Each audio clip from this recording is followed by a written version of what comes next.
প্রিয় সপ্তম শ্রেণীর ছাত্রছাত্রীরা, তোমাদের বাংলা পাঠ্য বইয়ের একটি কবিতা ছন্দে শুধু কান রাখো, কবি অজিত দত্ত। পূর্বের ভিডিওতে আমি এই কবি অজিত দত্তের লেখা এই কবিতাটি সম্পূর্ণ আলোচনা করেছি। ওপরে আই বাটনে ক্লিক করলে বা ডেসক্রিপশনে খুঁজলে তোমরা পেয়ে যাবে। আজকে সেই কবিতার প্রশ্নোত্তর পর্ব আলোচনা করব।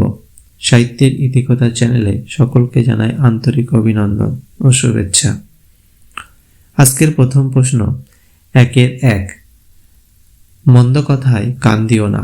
মন্দ কথার প্রতি কবির কিরূপ মনোভাব কবিতায় ব্যক্ত হয়েছে?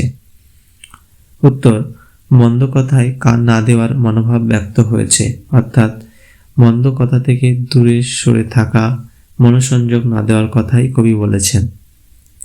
1-এর 2, কেউ লেখেনি আর কোথাও। কোন লেখার কথা এখানে বলা হয়েছে?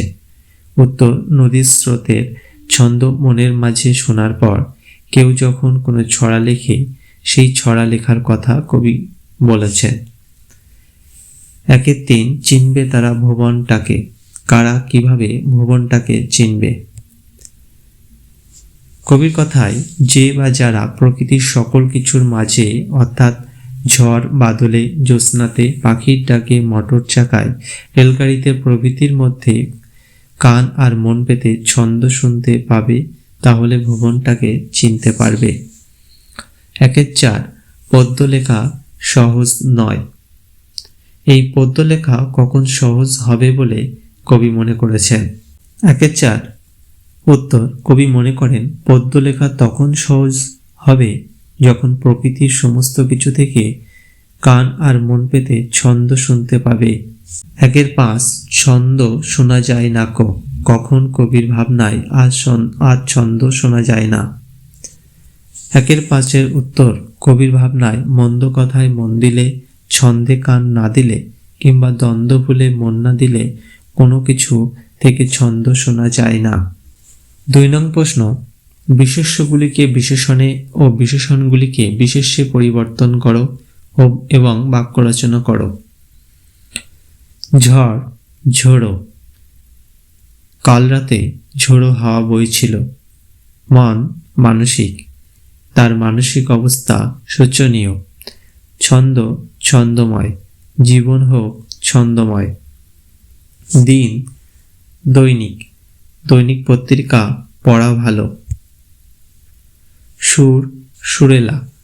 মেয়েটির সুরেলা গলা সকলের প্রিয়।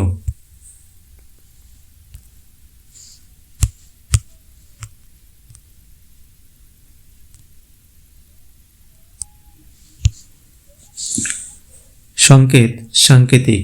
রসায়ন শাস্ত্রে সাংকেতিক চিহ্ন ব্যবহার হয়। দ্বন্দ্ব, দ্বন্দ্বী। খেলায় প্রতিদ্বন্দ্বী থাকে। মন্দ, মান্দ। ক্ষুধা মান্দ শরীরের জন্য ভালো নয়। ছন্দহীন, ছন্দহীনতা। কবিতায় ছন্দহীনতা মধুর হয় না। পদ্যময়, পদ্যময়তা। পরিস্থিতি জীবনের পদ্যময়তা হারিয়ে দেয়। সহজ, সহজিয়া। অপরকে সাহায্য করা সহজিয়া ধর্ম।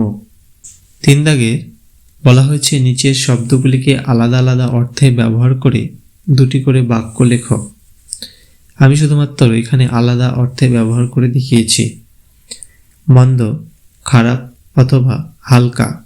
দ্বন্দ্ব, বিবাদ অথবা সমাস বিশেষ। তাল, ফল বিশেষ অথবা সমান গতিরক্ষা আহ্বান করা। বাজে, বাজে বাদ্যের আওয়াজ বা যা কাজে নয় এমন। ছড়া দিয়ে ছোটদের জন্য রচিত পদ্য বা ছড়া কথার অর্থ গুচ্ছ। মজা, মুগ্ধ হওয়া। মজা, বেশি পেকে যাওয়া ফল। নয়, এটা একটা সংখ্যা বিশেষ, আরটা নয় হলো নঅর্থক শব্দ। ডাক, আহ্বান করা। ডাক, চিঠিপত্র। আর নয় হচ্ছে সংখ্যা বিশেষ, আর নয় নঅর্থক শব্দ।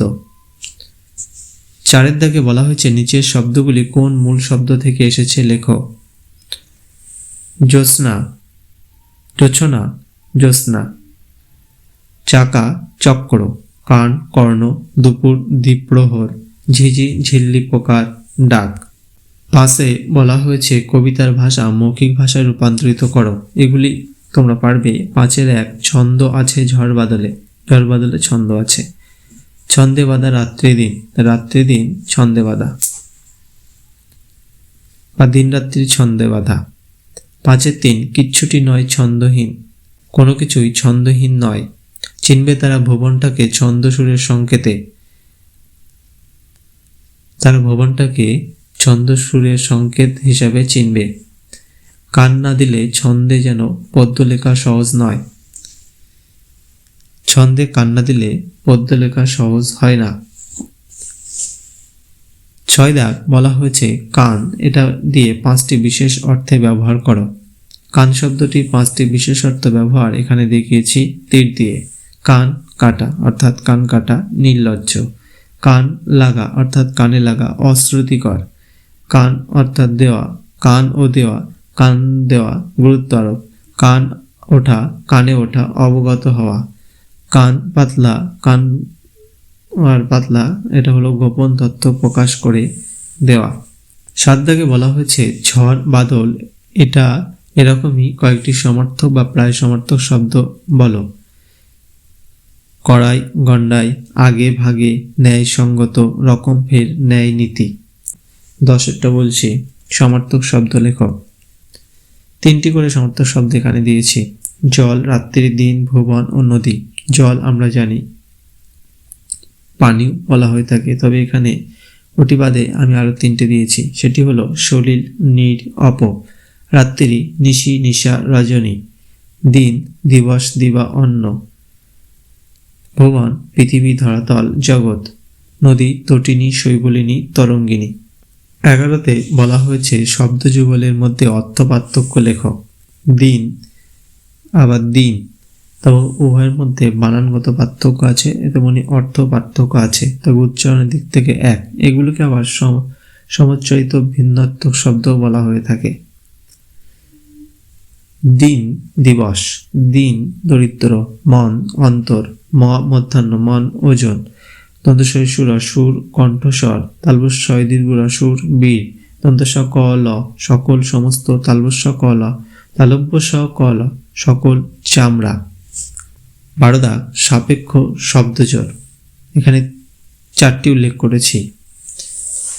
যারা তারা, যে সে, যখন তখন, যেমন তেমন। আবার সর্বনাম ব্যবহৃত হয়েছে এমন 3টি, যে হচ্ছে কেউ, যারা ও তারা। 14 নঙে বলা হয়েছে যে কবিতায় রয়েছে এমন 4টি সম্বন্ধ পদ, সেইগুলি হলো নদীর, স্রোতের, মনের, জলের।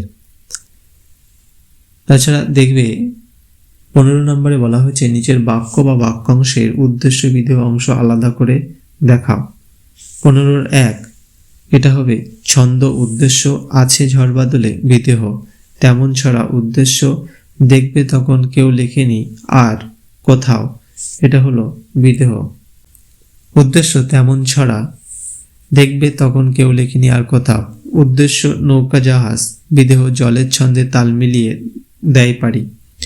উদ্দেশ্য তারা ভুবনটাকে, বিদেহ নিচের ছন্দ সুরের সংকেতে। 16 দাগের কারক বিভক্তি অংশ নির্দেশ করতে বলেছে, এখানে দাগ দিয়েও দেওয়া হয়েছে, তাই বলা হয়েছে নিম্নরেখ অংশগুলি। 16-1 ছন্দে শুধু কান রাখো।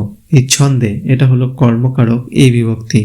16-2 ছন্দ আছে ঝড় বাদলে, ঝড় বাদলের চিহ্ন দেওয়া আছে অধিকরণকারক এই বিভক্তি।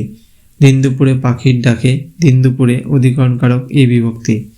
ছন্দ চলে রেলগাড়ি, রেলগাড়ি কর্তৃকারক শূন্য বিভক্তি। 16-5 চিনবে তারা ভুবনটাকে, তারা, এটা হলো কর্তৃকারক শূন্য বিভক্তি।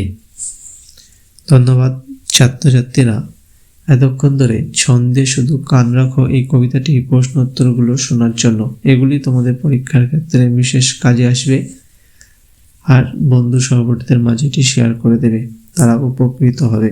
আর যারা সাবস্ক্রাইব করেছো তাদেরকে অসংখ্য ধন্যবাদ, চ্যানেলটিকে শেয়ার করে দেবে।